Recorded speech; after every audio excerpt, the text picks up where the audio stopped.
Et bonjour Monsieur Papin. Bonjour. Je vous remercie d'avoir pris la peine de me rencontrer entre Vendéens, c'est très sympa. Voilà. Et j'ai voulu vous rencontrer parce que j'entends beaucoup parler de vous dans le bocage, ma 4e circonscription. J'entends beaucoup parler de vous, bon, pas de vous, mais j'entends parler aussi de Fleury-Michon, j'entends parler de différentes structures qui ont trouvé des solutions qui conviennent parfaitement aux agriculteurs.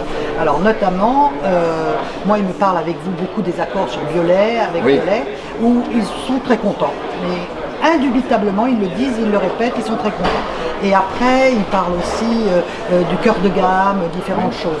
Alors, selon eux, ça vient de l'humain. C'est-à-dire qu'ils ont pu se mettre autour d'une table avec vous. Et alors, comment vous le vivez? Comment vous pensez que ça a pu arriver? Est-ce qu'on peut le reproduire? Oui, alors, en fait, les exemples dont vous parlez font référence à des nouvelles contractualisations. C'est-à-dire, on a pris le problème au fond, un peu à l'envers.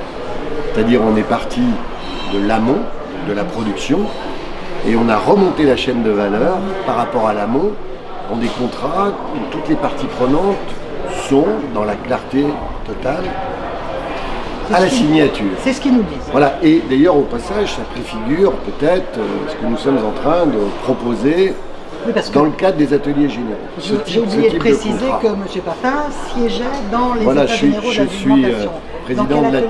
Je suis président de l'atelier 5, co-président de l'atelier 5, qui vise, qui a comme mission de mieux rémunérer les agriculteurs. Donc, ce que nous sommes en train de mettre en place, parce qu'aujourd'hui, la partie contractuelle, c'est ça qui détermine les choses, elle part de l'aval, guerre des prix. Bien, c'est sûr. Et ça se reporte sur le transformateur, qui lui reporte sur l'agriculteur. Souvent, l'agriculteur est le maillon faible. C'est aussi parfois la variable d'ajustement, ce qui fait qu'aujourd'hui, les prix agricoles, dans ce processus-là, sont malmenés. Il faut juste faire le contraire et inventer en cascade un lien entre la production et la distribution et la consommation. Il y a un consensus, si on peut dire, pour arriver à cette nouvelle contractualisation. Alors, pour cela, il faudra aussi des indicateurs, parce que quel est le bon prix? Je vais vous emmener sur un terrain un peu mouvant, qui ne vous concerne pas vraiment, je crois, mais vous allez me donner l'explication. On a eu des discussions avec, par exemple, des producteurs de lait. Alors, évidemment, on regarde le prix de vente d'un litre de lait, 0,33. Vous le vendez à l'arrivée 0,70. Mais le lait qui est parti de chez eux et qui est arrivé, entre-temps, il est passé par des coopératives, il est passé par des transformateurs, et là, c'est devenu du yaourt. C'est des produits à forte valeur ajoutée. Et personne n'en tient compte. Attendez, je ne parle pas de la grande distribution, je parle du fait que on est toujours en train de comparer le prix de départ d'une matière première, comme on dit, du minerai, et puis le prix au consommateur. Mais par exemple, ça c'est l'exemple type où il y a plein de transformations et plein de valeurs ajoutées. Pourquoi on leur donne non, mais les indicateurs de prix devraient être donnés par une interprofession. Normalement, l'interprofession, elle regroupe tout le monde. Il se trouve que dans le lait, les distributeurs n'y sont pas, ils auraient intérêt à y être. Comme ça permettrait d'avoir ce qu'on appelle une interprofession longue. Et à ce moment-là, à partir de ces indicateurs de prix, qui tiennent compte de la matière première, parce qu'en effet, nous achetons du gruyère, il faut 8 litres de lait pour faire du gruyère, ou du yaourt, il faut 2 litres de lait pour faire du yaourt, ou du lait non transformé, mais ça c'est la plus petite partie. Et donc il faut qu'il y ait un mécanisme pour quand il y aura justement des négociations avec Lactalis, Savencia, Bell, Danone, etc., et bien que la mécanique d'un prix rémunérateur à la production basé sur des indicateurs puisse ne pas faire débat.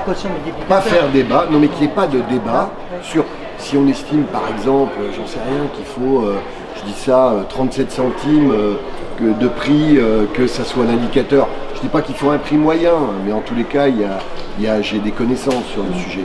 Après, on sait que dans la mécanique, le prix payé à la production ne sera plus un sujet. Ça sera une reconnaissance par l'ensemble de la filière. Et puis tout ça, alors le autre question, c'est comment on fait pour s'affranchir de la volatilité des cours mondiaux. Parce que c'est bien... Bah oui, mais... Non mais c'est quand même un sujet.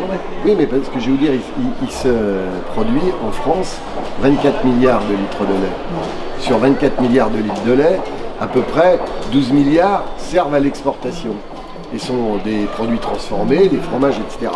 Donc ça, c'est quand même un sujet. C'est ça qui nous a amenés aux crises.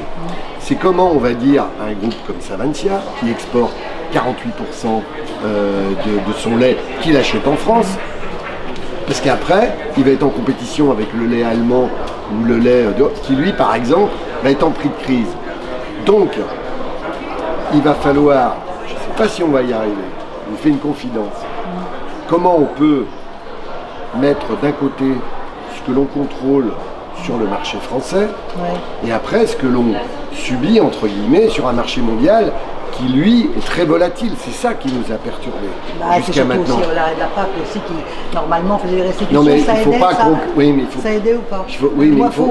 Il faut simplifier, voilà, parce que sinon on va pas y arriver. Donc c'est ce que nous sommes en train de voir pour faire en sorte qu'il y ait, puisque tout ce qui est sur le territoire national, on le contrôle assez bien. Donc à partir d'indicateurs sur le marché français, on est capable de déterminer un bon prix à la production qui convienne, et à partir de ça, de recharger un contrat qui crée de la valeur à partir d'un prix de production, et c'est le producteur qui sera à l'origine du contrat. Alors que ce n'est pas le cas aujourd'hui, c'est ça l'innovation. Alors vous voyez, quand on dit, on travaille quand même dans l'atelier 5, parce que ça c'est la grosse innovation. Si on y arrive, j'en suis pas encore à vous dire les conclusions, je vous fais un point intermédiaire. Pour l'instant, il y a un contrat d'un nouveau genre pour mettre en lien l'ensemble de la filière entre producteurs, consommateurs, via les transformateurs et les distributeurs. Si on réinvente des nouveaux process de taxes, on va encore compliquer. Ce qui compte, c'est que le prix payé aux producteurs de lait, en l'occurrence qu'on a pris cet exemple, mais ça peut être pour le bœuf, ça peut être pour le porc, notamment parce que ce sont les filières principales, soit mieux payées qu'aujourd'hui. C'est ça le sujet. On incite dans la partie contractuelle, ça va être dit, à ce que les producteurs se mettent le plus possible en organisation de producteurs. Tout le monde et après dans une interprofession. Et après dans une interprofession. Sauf que il va falloir, ce qui n'est pas simple, mais que les paysans, les producteurs, soient à la gouvernance de ces organisations de producteurs. Donc les organisations de producteurs et les coopératives sont là pour le bonheur de leurs adhérents. Et il faut quand même qu'il y ait une puissance, parce que l'atomisation du monde paysan est contre-productif. On est d'accord. Et plus... Et vous pouvez être... Moi, je suis assez fier d'avoir vu en Vendée. Bon, on est bien d'accord, parce qu'ils ont déjà... Vous avez tous, parce que moi, je ne suis pas vendéenne à la base. Donc, vous avez tous quelque chose que, à chaque fois, je donne en admiration. J'admire, c'est cet esprit d'entreprise. Oui. Et ils se mettent en organisation de producteurs. Cœur de gamme en viande, avec la Fédération nationale bovine, c'est Guy Hermouet, que je connais bien, qui est le vice-président de la Fédération nationale bovine, qui est à l'initiative du prix cœur de gamme. C'est pas si simple que ça à mettre en place, on est à 4,50 € versus... Nous l'ont expliqué. Oui, sauf que... ce qu'ils reprochent, c'est que c'est payé, le supplément est payé à la fin, mais globalement, ils sont contents. Non, mais le problème qu'il y a, c'est qu'il y a de telles offres qui sont, je dirais, en dehors de ce contrat que nous avons passé à 3 €, à 3,50 €. Non, mais c'est pas ça, mais c'est qu'il y a des possibilités d'achat, parce que le monde de l'élevage n'est pas fédéré suffisamment. Nous, on essaie de faire la police à l'intérieur pour dire acheter le cœur de gamme, etc. Mais c'est pas simple, parce qu'en même temps, il y a des offres qui sont faites à des prix... Dans vos magasins aussi? Ah, bien sûr, en direct. Nous, c'est la coopérative Système U qui vend la cœur de gamme, parce que la relation se fait à 4,50 € entre... Voilà. Mais sauf que si vous avez un chevillard qui vous vend à 3 € directement au magasin, et que le concurrent d'à côté le prend aussi et qui vend la viande moins chère, voilà. Alors je pense qu'il y a aussi un peu d'ordre à mettre chez nous, dans le monde aussi des propositions agricoles. On avance, ça avance bien.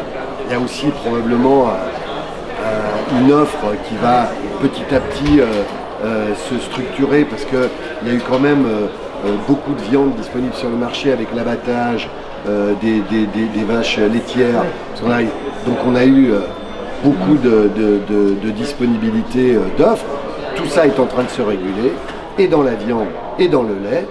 Donc j'espère que 2018, de ce point de vue-là, sera une meilleure année de ce point de vue-là. Voilà, avec une partie contractuelle que nous sommes en train de structurer, on aura, j'espère, des prix plus solides.